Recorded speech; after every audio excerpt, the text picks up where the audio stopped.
심각한 재정 문제로 고민하는 딸이 있었습니다. 딸은 유일하게 의지하는 엄마를 찾아가서 자신의 상황을 털어놓았습니다. 아무리 노력해도 안 돼.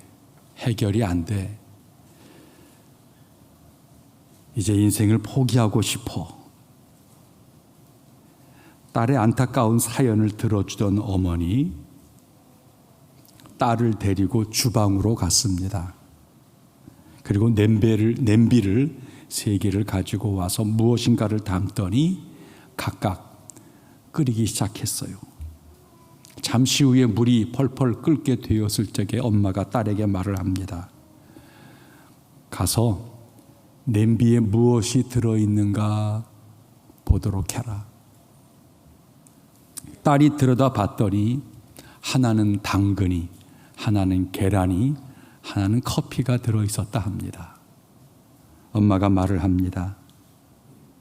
그래, 끓는 물에 들어간 당근은 물러졌고 계란은 오히려 단단하게 굳었지, 그리고 커피는 이렇게 좋은 향을 낸단다. 사람의 마음도 그렇다.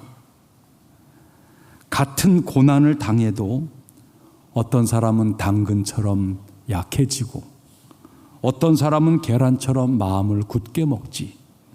그리고 어떤 사람은 그 고난을 이겨내고 향기를 뿜어내기도 한단다. 같은 상황이 주어져도 사람들이 살아가는 삶은 각각 다른 거예요. 똑같은 역경도 어떤 사람에게는 유익으로 작용합니다. 문제는 우리 마음이에요.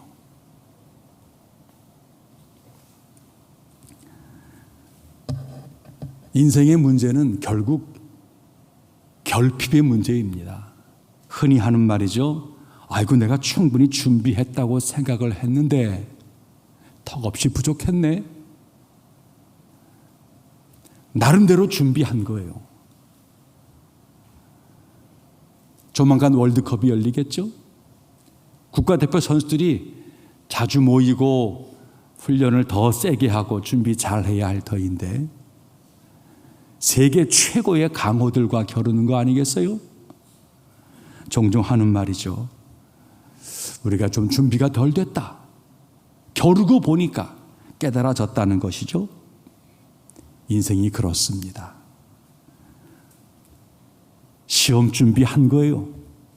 근데 막상 시험을 만나고 나니까 준비가 덜 됐어요.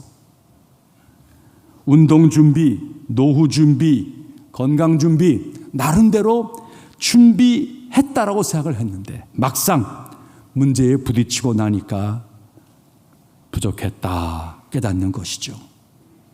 오늘 본문에 잔치집이 그랬다는 것입니다. 주인은 연회의 흥을 위해서 꼭 필요한 포도주를 꽤 준비한 것 같아요. 손님이 이만큼 오겠구나, 이만큼 준비하면 되겠구나 준비한 것 같아요. 그러나 잔치가 한창 진행 중에 그만 그 부족으로 인해서 낭패를 당하게 되었다는 것입니다. 하지만 본문은 그렇게 끝나지 않아요. 그 낭패 중에 극적인 문제 해결이 되어지는 거예요.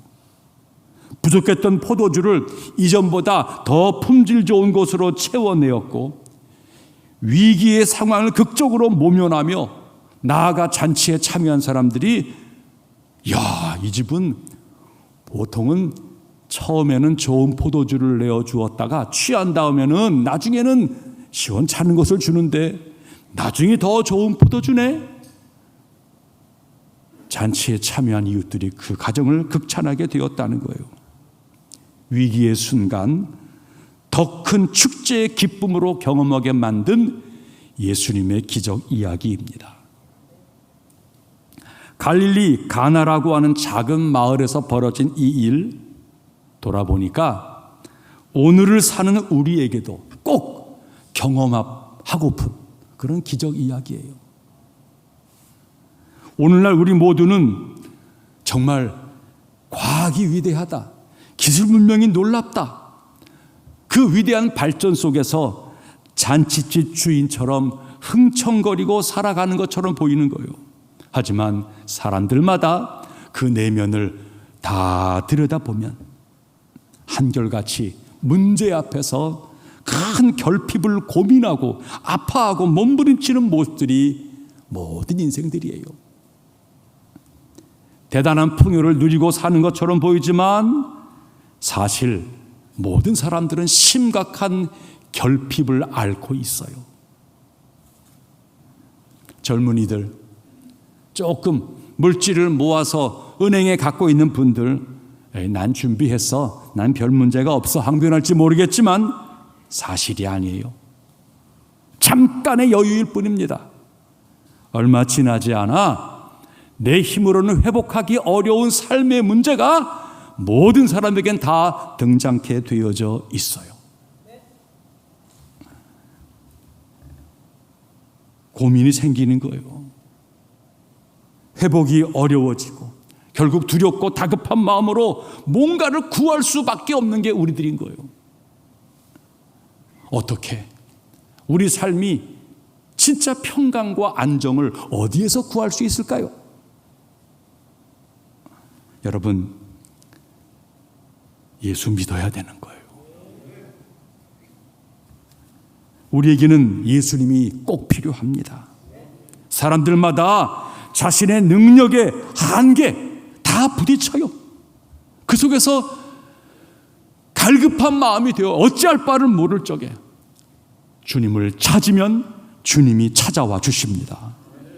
오늘 본문은 단순히 물이 포도주가 되었다라고 하는 기적 이야기가 아닙니다. 예수님께서 당신의 공생애를 통해서 우리 가운데 무엇을 행하실런지에 대한 이야기가 본문입니다. 인생이 다 결핍한다는 거예요. 그때에 우리를 채우시는 주님을 우리 모두는 가슴에 담아야 한다는 거예요.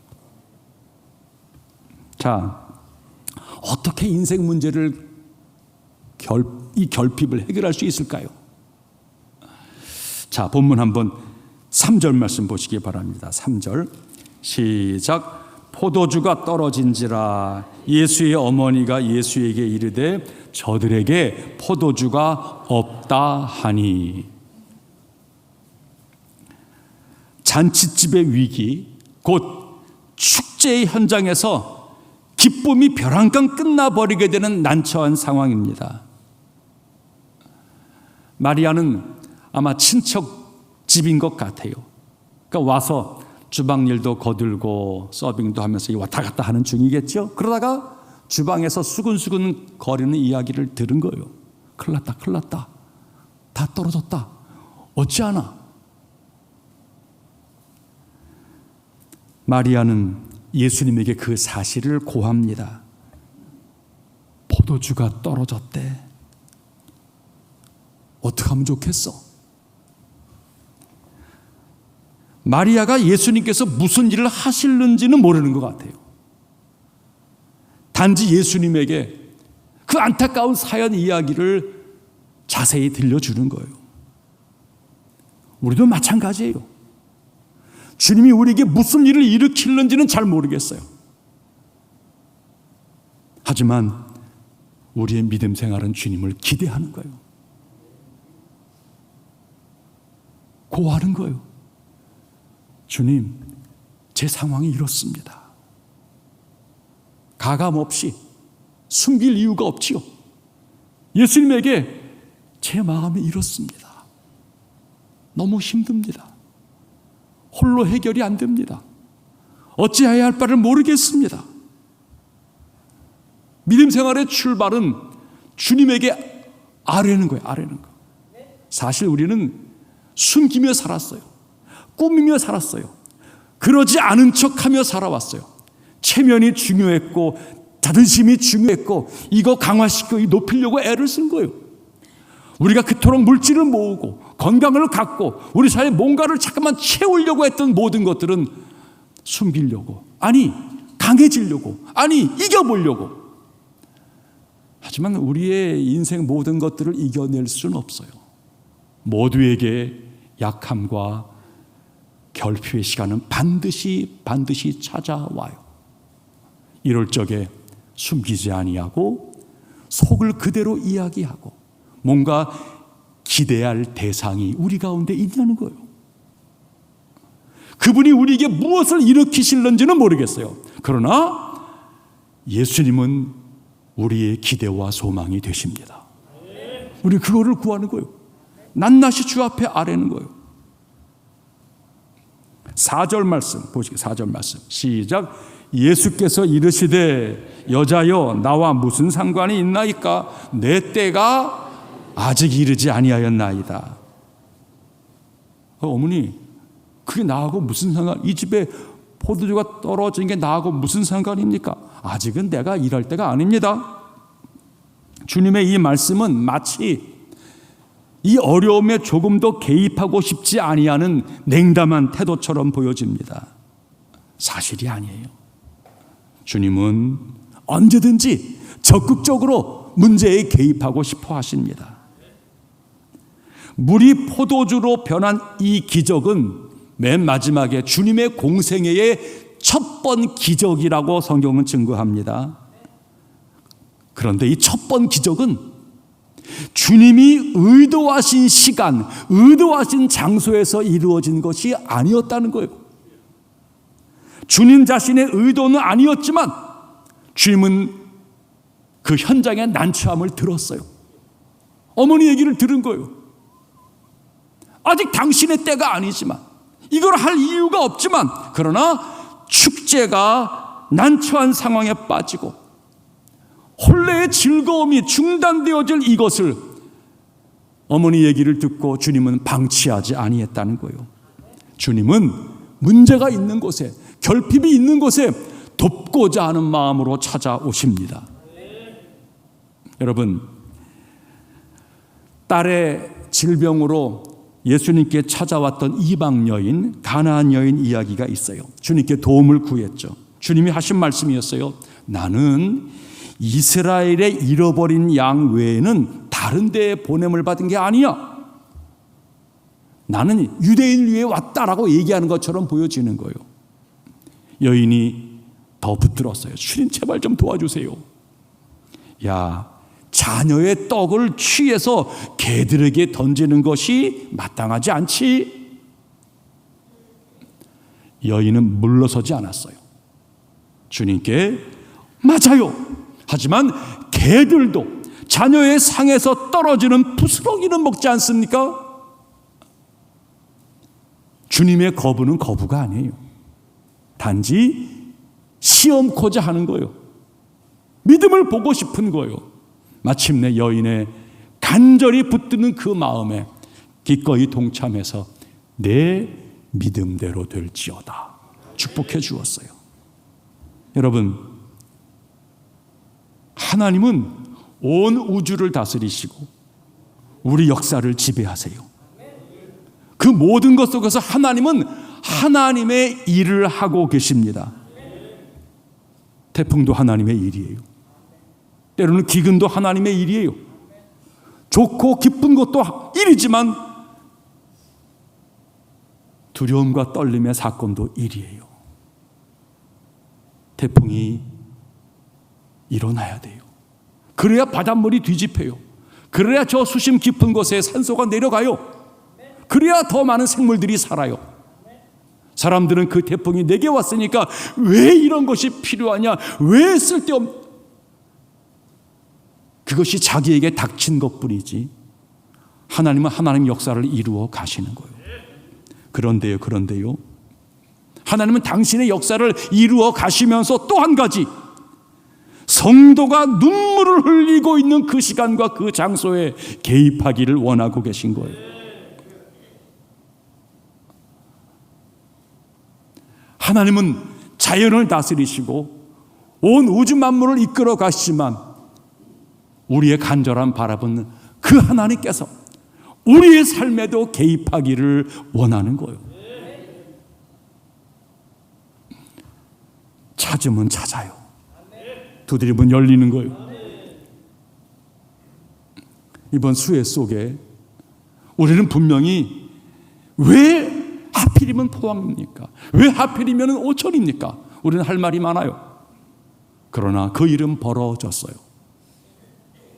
그리고 우리의 안타까운 이 소식을 누군가에게 이야기를 하고 영상을 만들어 전했을 적에 놀라운 일들이 벌어졌어요. 사람들이 이곳을 쳐다보고 위에서 기도하고 마음을 모으고 봉사단체가 오고 우리 속에 하나 되고자 하는 열심히 일어나고 여러 일들이 벌어졌어요. 잠시 생명도 잃고 어려움도 경험을 했지만 그것이 우리를 가라앉거나 눕게 하진 않았어요. 우리는 거꾸로 새로운 사랑을 받고 도움을 받으면서 생기를 얻게 되어지고 세상을 다시 바라보게 되는 안목을 얻게 되어진 것이에요. 우리는 우리의 일을 해야 돼요. 주님을 우리의 삶의 자리에 모시는 것은 우리가 해야 될 너무너무 중요한 일이에요. 본문 2절에 보면은 예수와 그 제자들도 이 혼인 자리에 초청을 받았다는 거예요. 주님은 그 자리에 계셨고 그 상황과 여건을 다 온몸으로 느끼고 계세요. 사람들은 종종 기쁨이 넘치는 자리, 행복이 가득한 자리에서는 주님을 잘 기억하지를 못해요. 주님을 초대하려고 하지를 않아요. 내가 누리는 모든 것이 내가 잘나서 그런 줄 알고 내 능력으로 이루어진 줄 알고 도우심 없이도 내가 잘해왔잖아. 난 주님이 필요치 않아. 어리석은 태도를 취하는 거죠. 결국 중단되어지고 깨지고 문제가 생길 때에 그때 주님 필요해. 이런 태도를 사람들은 종종 취하게 되어지지요. 진짜 신앙생활은 기쁘고 순탄하고 평상 속에 주님과 깊은 관계를 갖는 거예요. 이게 중요해요. 그래야 환난 때에 깨달아요. 환난 때에 눈을 하늘을 향해 들 수 있는 여유가 생겨나게 되어져요. 포도주가 없으면 기쁨이 없다. 유대의 속담입니다. 유대인들에게 포도주는 기쁨의 상징입니다. 그런데 오늘 본문 포도주가 떨어졌어요. 그 기쁨과 행복이 끝나는 순간을 맞이했다는 것입니다. 그 기쁨과 즐거움이 탄식으로 변하는 순간이에요. 감사한 것은 주님께서 그 자리에 계셨다는 거예요. 볼지어다 내가 문 밖에 서서 두드리노니 누구든지 내 음성을 듣고 문을 열면 내가 그에게로 들어가 그로 더불어 먹고 그는 나와 더불어 먹으리라. 주님은 늘 우리 인생의 문을 두드려요. 우리 가정의 문을 두드려요. 열어주면 내가 들어가서 더불어 먹겠다. 이 더불어 먹겠다는 말의 의미는 나와 더불어 생명, 생기를 나누리라 라고 하는 말의 의미예요. 주님을 모셔드리게 되어지면 영원히 생기를 얻는 거예요. 의욕을 갖는 거예요. 열심을 품는 거예요. 사명이 깨달아지는 거예요. 삶의 목적이 확인되어지는 거예요.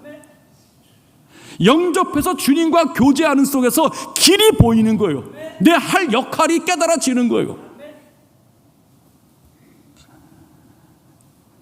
사랑하는 성도님들, 주님이 여러분의 삶에 동행하고 계시고 주님과 더불어 친밀한 교제를 나누고 계십니까? 이게 반듯하게 이루어지게 되어지면 고난의 현장에 우리는 구할 수가 있어요. 주님, 끝날 상황입니다. 너무 어렵습니다. 어찌하면 좋지요? 저는 모르겠습니다. 하지만 주님은 주님의 방법이 있으리라 기대합니다. 주님 역사하옵소서.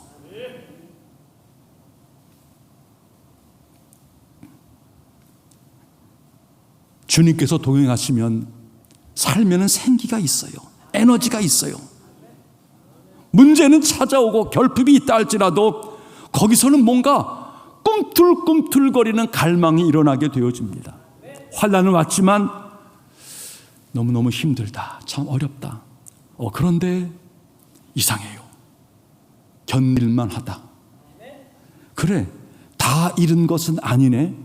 그래, 다시 한번 일어나 보지. 기도하게 되어지고 사연을 하나님께 아뢰고 성도에게 아뢰게 되어지는 거예요. 거기에는 일이 벌어져요.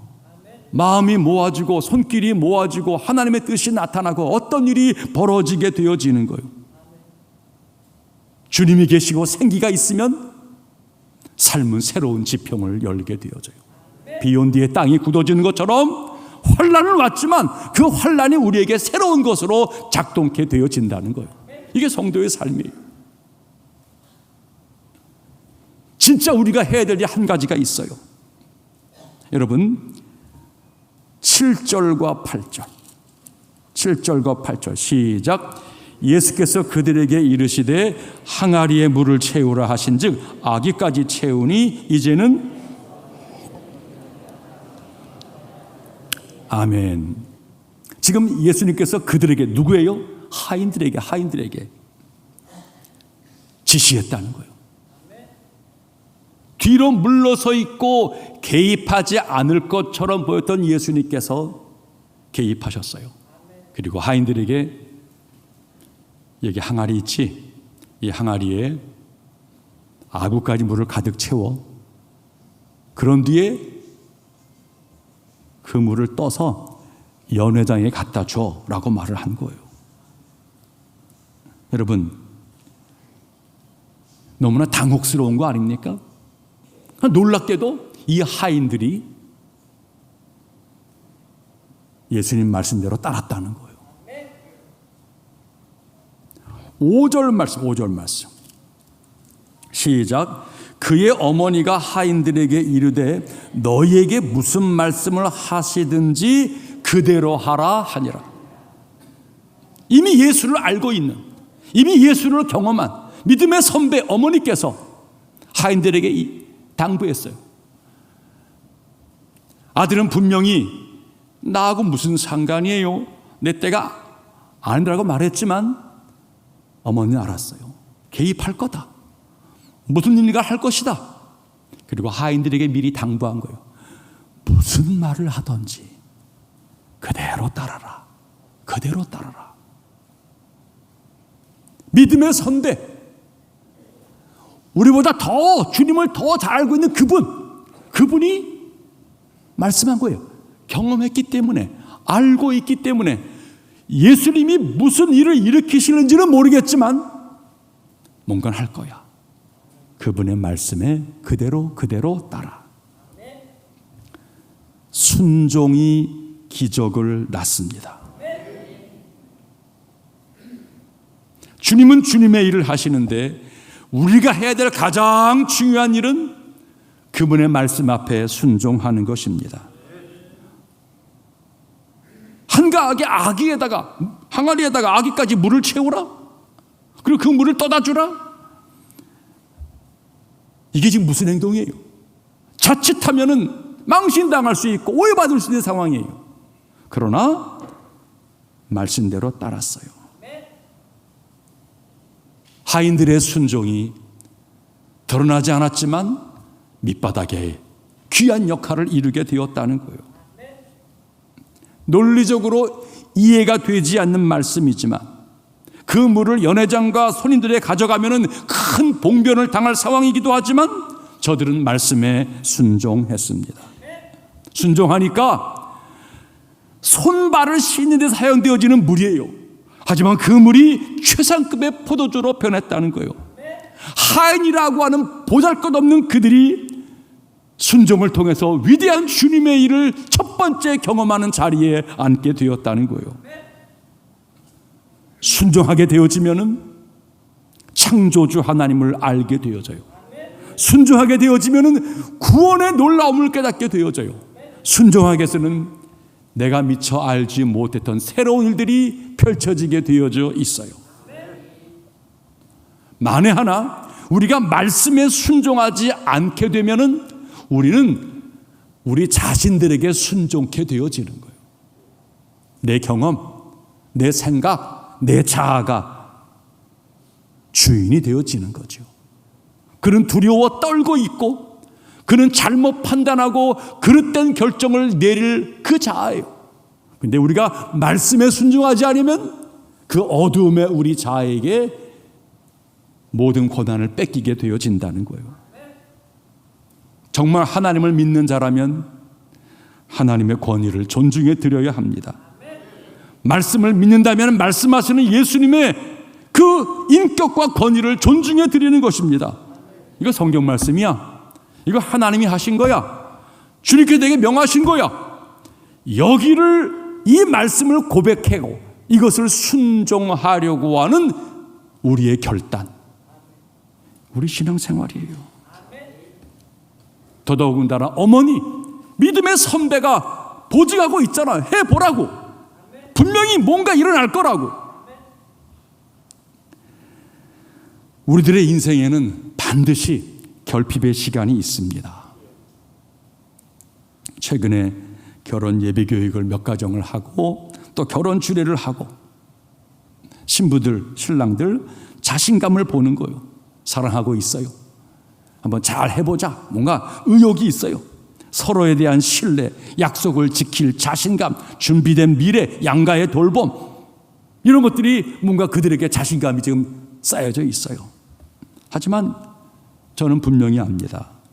얼마 지나지 않아 저들은 자신들의 결핍을 느끼게 되어질 것입니다. 사랑의 결핍, 자신의 인내력의 결핍, 내가 얼마나 부족한지, 더불어 산다는 게 얼마나 어려운 일인지 결핍을 처절하게 깨달을 것입니다. 어찌하면 좋겠습니까? 가정의 주인은 남편도 아내도 아니에요. 하나님이 주인 되어줘야 돼요. 순종하는 가정이 되어져야 합니다. 우리가 가는 길에는 언제나 결핍이 있어요. 무엇이 떨어질런지 몰라요. 차를 타고 가다가 기름이 떨어질 수 있고, 우리의 곡간 양식이 떨어질 수도 있고, 어느 날 물이 떨어질 수도 있고, 돈이 떨어지고 건강이 떨어지고 명예가 떨어질 날, 자녀가 떨어질 날이 반드시 옵니다. 하지만 좌절하거나 두려워하지 마십시오. 우리가 해야 할 일을 하는 거예요. 주님, 우리 안에 거하십시오. 내 삶에 동행하십시오. 내게 말씀해 주십시오. 내가 순종하겠습니다. 그게 그리스도인의 자세예요. 수혜로 여러 식구들이 결핍을 느끼고 힘들어하는 중입니다. 여러 가지 물질과 재산의 피해도 입었지만 사람에 대한 신뢰도 깨지고 여러 가지 서운한 마음이 가득할 수도 있습니다. 결핍의 시간이죠. 기억하세요. 세상이 사람이 채워줄 수 없는 시간이에요. 주님만이 나를 채울 시간이에요.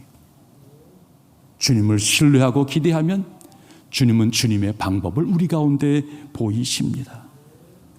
모든 것이 결핍되었다 여길 때에 가장 먼저 채워야 할 것은 믿음이에요.